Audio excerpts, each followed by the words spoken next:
महाराज, क्या हुआ? आप इतने चिंतित क्यों हैं? क्या कहूं मंत्री, मुझे तो समझ ही नहीं आ रहा कि क्या हो रहा है। बात क्या है महाराज, मुझे बताइए। हमें समझ नहीं आ रहा कि हमारी सारी योजना विफल होती जा रही है। हम जब भी अपने आसपास के राज्यों पर हमला करने की कोशिश कर रहे हैं, हम बुरी तरह विफल हो जाते हैं। आपको क्या लगता है, इसका कारण क्या है महाराज? हमें लगता है कोई तो है जो हमारी सारी योजनाएं पड़ोसी राज्य में गुप्त तरीके से भेज रहा है, और जो भी है वो कोई ऐसा है जो हमारे बहुत करीब है। अच्छा, क्या आपको किसी पर शक है महाराज? वही तो दिक्कत है मंत्री, मुझे समझ नहीं आ रहा कि किस पर शक करूं और किस पर विश्वास करूं। आप ज्यादा चिंता मत करिए महाराज, मैं पता लगवाता हूं कि कौन है महल का दुश्मन।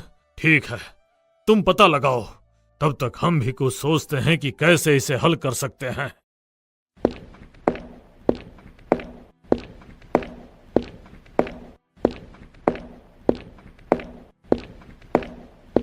दिन बीतते गए। कुछ दिनों बाद राजा कर्मवीर ने अपनी सभा बुलाई और सभा में सेनापति, मंत्री, राजगुरु और एक गुप्तचर थे। हमें दक्षिण में सूर्यपुर राज्य पर हमला करना है। जी महाराज, आप योजना बताएं। सूर्यपुर से हमारे गुप्तचर द्वारा पता चला है कि पूर्व दिशा में सबसे ज्यादा सैनिक रहते हैं और उत्तर दिशा में कुछ अच्छी सुरक्षा नहीं है, और वहां किसी जगह में कोई सुरंग है जो सीधे महल में जाती है। तो हम उत्तर दिशा में अपने सैनिकों के साथ हमला करके सीधा महल में हमला कर सकते हैं। ये तो बहुत अच्छी योजना है महाराज, इस तरह तो हम आसानी से सूर्यपुर पर विजय प्राप्त कर सकते हैं। बहुत अच्छे कर्मवीर, तुम्हारी योजना वाकई अच्छी है। हम 3 दिनों बाद यानी चौथी रात को हमला करेंगे। सेनापति, सारे सैनिकों को अच्छे से तैयार करो, इस बार हम विजय होकर आएंगे। ठीक है महाराज, मैं अभी जाकर सैनिकों को युद्ध के लिए तैयार करता हूं।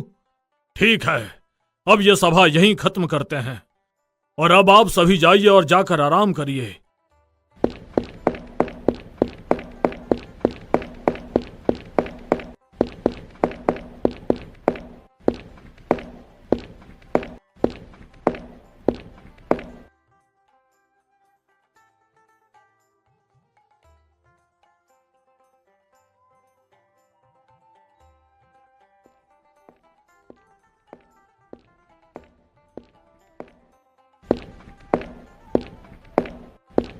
आपकी योजना तो वाकई काबिल तारीफ है महाराज। अब बस ये योजना काम भी आ जाए। मतलब क्या आपको अपनी ही बनाई योजना पर भरोसा नहीं? बात भरोसे की नहीं है रानी, जब आपके कंधे पर एक पूरे राज्य की जिम्मेदारी हो तो आप थोड़ा डर कर ही रहते हो। हमें आपकी सूझबूझ पर पूरा भरोसा है, आप जरूर विजयी होंगे।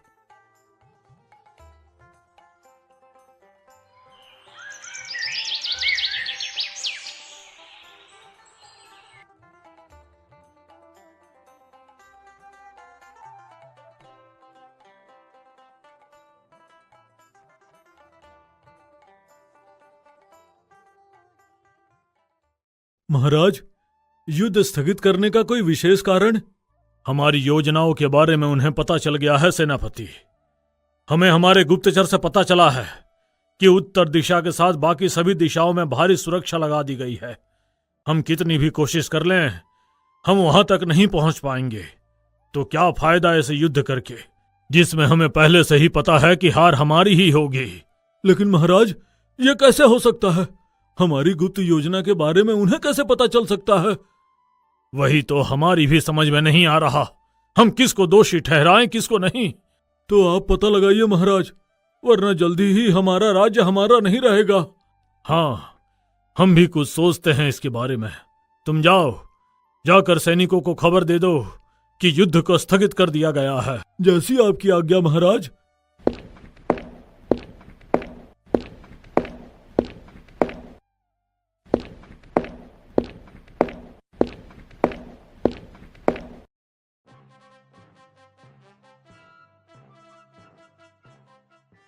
दिन ऐसे ही बीतते रहे। राजा कर्मवीर एक बार फिर एक गुप्त सभा करवाते हैं उन्हीं लोगों के साथ, और पर्दे के पीछे रानी शोभा सब सुन रही थी।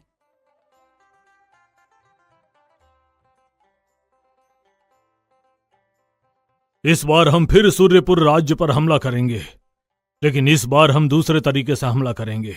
इस बार हम अपने सारे सैनिकों के साथ उत्तर दिशा की तरफ हमला करेंगे। जब सारे सैनिक आपस में लड़ रहे होंगे, तब कुछ चुनिंदा सैनिक उस सुरंग से होते हुए महल में घुसकर हमला करेंगे। जी महाराज, ऐसा ही होगा और इस बार युद्ध जीत कर आएंगे। यही जोश हमें सभी सैनिकों में चाहिए। सेनापति, जाओ, जाकर सैनिकों को तैयार करो, और हां, किसी को भी हमारी इस योजना के बारे में पता नहीं लगना चाहिए। जी महाराज, इस बार कोई भी खबर कहीं बाहर नहीं जाएगी। ठीक है, फिर हम परसों रात को हमला करेंगे।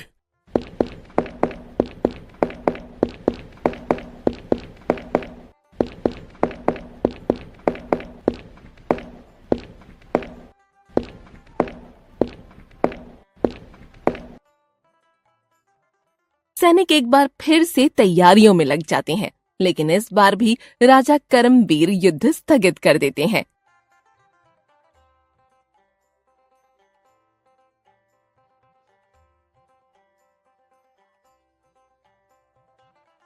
ये क्या महाराज, आपने फिर से युद्ध स्थगित कर दिया? उन्हें फिर हमारी योजना का पता चल गया सेनापति, और जब शत्रु को तुम्हारे शस्त्र का अंदाजा हो जाए तो वो पहले ही उसका तोड़ निकाल लेते हैं। तो ऐसे शस्त्र का क्या फायदा? किंतु महाराज, हमारे सैनिक इतने बहादुर हैं कि वो बिना योजना के भी दुश्मन को धूल चटा सकते हैं। हमें पता है तुम क्या कह रहे हो सेनापति, किंतु अब हम ये युद्ध नहीं होने देंगे। हमारे गुप्तचर ने बताया है कि उन्होंने सुरंग बंद करवा दी है और सुरक्षा बढ़ा दी है।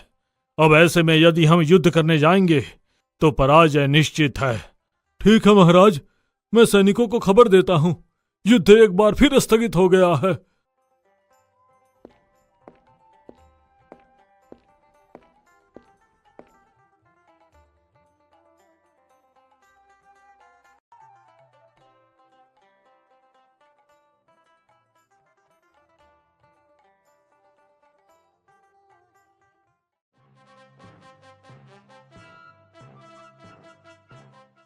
महाराज, आपने जो योजना बनाई थी वो पूरी सफल हुई। बहुत खूब मंत्री, हमें पता था कि ये काम तुमसे अच्छा और कोई नहीं कर सकता। किंतु महाराज, हम चाहते तो उस विद्रोही को वहीं पकड़ सकते थे, किंतु आपने हमें ऐसा करने से मना क्यों किया? क्योंकि ये जो भी है हमारा बहुत खास है, और हम चाहते हैं कि हम इस व्यक्ति को हमारे साथ छल करता अपनी आंखों से देखें, ताकि उसके पकड़े जाने पर हमें जरा भी हमदर्दी ना हो। समझ गया महाराज, तो बताइए अब आगे क्या करना है? अब एक आखिरी योजना बनानी है दुश्मनों के खिलाफ, ताकि ये विद्रोही उन्हें यह संदेश देने जाए और हम उसे वहीं रंगे हाथ पकड़ें। जैसी आपकी आज्ञा महाराज। 3 दिन बीत जाते हैं और चौथे दिन महल में फिर से गुप्त सभा बैठाई जाती है।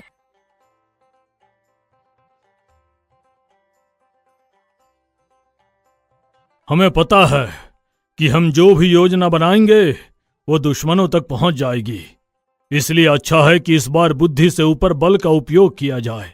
सेनापति, अपने सैनिक तैयार कर लो, क्योंकि इस बार इसमें बुद्धि की बहुत आवश्यकता पड़ेगी, और हम इस बार ये युद्ध स्थगित नहीं करेंगे।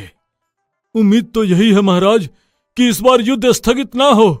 नहीं होगा सेनापति, तुम बस तैयारी करो, क्योंकि हम कल रात को ही हमला करेंगे और इस बार हम दुश्मन को तैयारी का मौका नहीं देंगे। जो आज्ञा महाराज।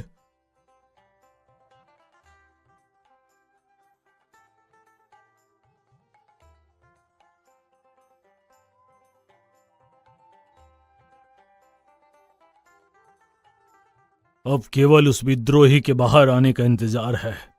कब रात हो और कब वो बाहर निकले। निकलेगा महाराज, रात भी होगी और विद्रोही भी निकलेगा। आप बस थोड़ा सब्र रखिए।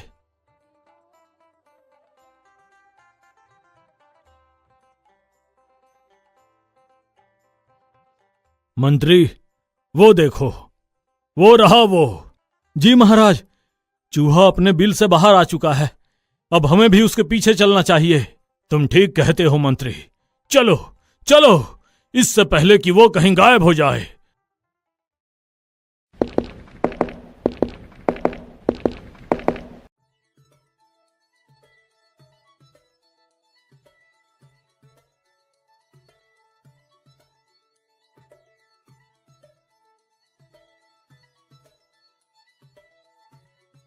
मंत्री, वो विद्रोही अभी थोड़ी देर पहले तो यहीं था, कहाँ गायब हो गया? वही तो महाराज, कहाँ जा सकता है वो अब ऐसे समय में? अगर हमने कोई जल्दबाजी की तो सारी योजना पानी में मिल जाएगी। इस बार ऐसा नहीं होगा मंत्री।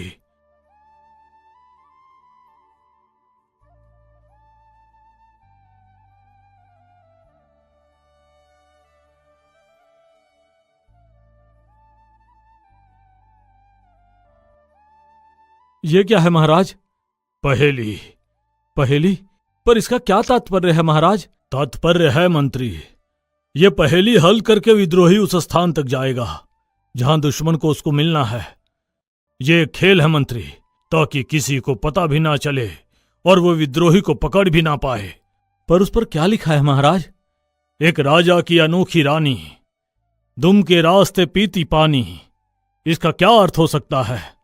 अरे, ये तो दिया और बाती है महाराज। दिया राजा और बाती रानी, तभी तो बाती अपनी पूंछ से पानी मतलब तेल पीती है। सही कहा मंत्री तुमने, पर वो जगह क्या हो सकती है? वहीं जहां दिए हो।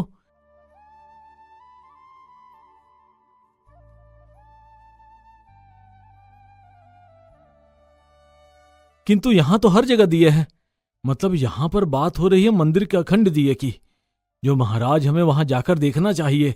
तुम सही कहते हो मंत्री, चलो।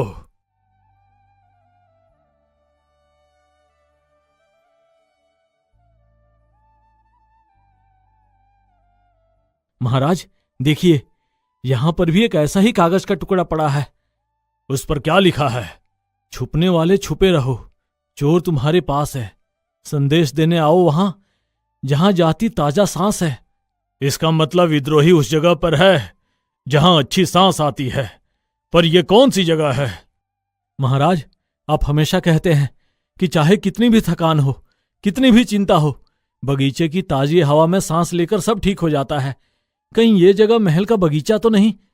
और वैसे भी वहां तो हमने कोई सुरक्षा भी नहीं रखी है, और ना ही कोई सैनिक। हो ना हो ये वही जगह है।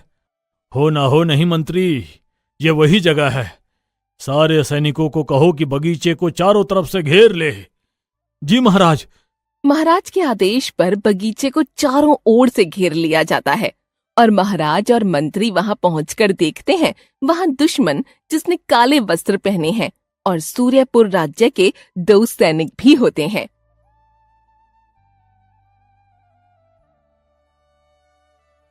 तुम्हें क्या लगा हम तुम्हें कभी पकड़ नहीं पाएंगे? तो तुम गलत निकले। सैनिक, इसका चेहरा दिखाओ, जरा हम भी तो देखे कौन है जिसने हमें धोखा दिया है।